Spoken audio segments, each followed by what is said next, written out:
जय हिंद दोस्तों, उम्मीद करता हूँ आप सब अच्छे होंगे। आज हम न्यू क्वेश्चन में आपके सामने लेके आया हूँ जो कहीं ना कहीं एग्जाम में पूछे जाते हैं दोस्तों। बस आपका 2 मिनट लूंगा और ये क्वेश्चन आपको याद करा दिए जाएंगे। देखिए दोस्तों, राजविलास कृति, राजविलास कृति ये किसने लिखी है?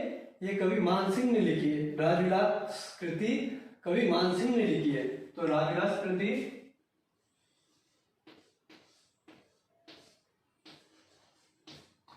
कभी मान भी कह सकते हैं, कभी मानसिंह भी कह सकते हैं, ठीक है। ये राजविलास कृति है जिसमें मेवाड़ के राजा राज सिंह की उपलब्धियों का वर्णन है दोस्तों। क्वेश्चन आ सकता है ऐसी कौन सा ग्रंथ है या पुस्तक है जिसमें मेवाड़ के राजा राज सिंह की उपलब्धियों का वर्णन है? तो आप क्या लिखोगे दोस्तों? मतलब कौन सा ऑप्शन आप सही करोगे दोस्तों? राजविलास कृति। ठीक है दोस्तों, किसने लिखी है? कवि मान ने या मानसिंह ने, ठीक है। आयुर्वेद की ज्ञाता हम किसे कहते हैं दोस्तों? आयुर्वेद का ज्ञाता हम देवनारायण जी को कहते हैं। आयुर्वेद का ज्ञाता हम देव नारायण जी को कहते हैं। आयुर्वेद की ज्ञाता हम देवनारायण जी को कहते हैं। हमें ईटों का श्याम कहते हैं, ठीक है, मुदल जी कहते हैं, बहुत सारे नाम है इनके दोस्तों, ठीक है। राजस्थान की एलोवेरा गुफा किसे कहते हैं हम? ये आपके लिए थोड़ा न्यू क्वेश्चन होगा। राजस्थान की एलोवेरा गुफा हम कोली गुफा को कहते हैं, जो दोस्तों हमारे झालावाड़ में स्थित है। यह गुफा कोली गुफा है ना, उसके साथ में हाथी घोड़ा 2-3 गुफाएं और है। तो ध्यान रखने वाली बात है, राजस्थान की एलोवेरा गुफा हम कोलवी गुफा को कहते हैं, जो झालावाड़ में स्थित है। कोलवी की गुफा है, ठीक है, ये कोलवी की गुफा होगी। अब देखो दोस्तों, प्रधानमंत्री उज्ज्वला योजना, जो गैस से रिलेटेड अपने जो योजना चली थी, प्रधानमंत्री उज्ज्वला योजना का शुभारंभ कब हुआ? 10 मार्च, यानी हमारे प्रधानमंत्री द्वारा 10 मार्च 2016 को प्रधानमंत्री उज्ज्वला योजना का शुभारंभ हुआ। 10 मार्च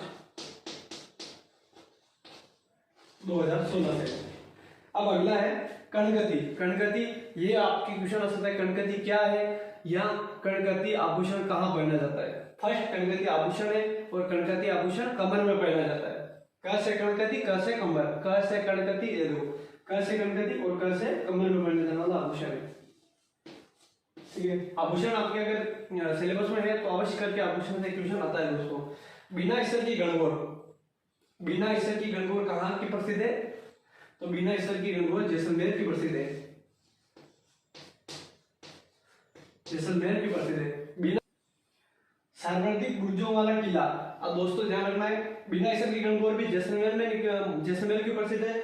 और सार्वजनिक बुर्जो यानी कि जो खंबे नहीं होते, सार्वजनिक बुर्जों वाला किला भी जैसलमेर को कहते हैं दोस्तों। 99 बुर्ज है यहाँ पे, 100 नहीं, 99 बुर्ज है कहाँ पे?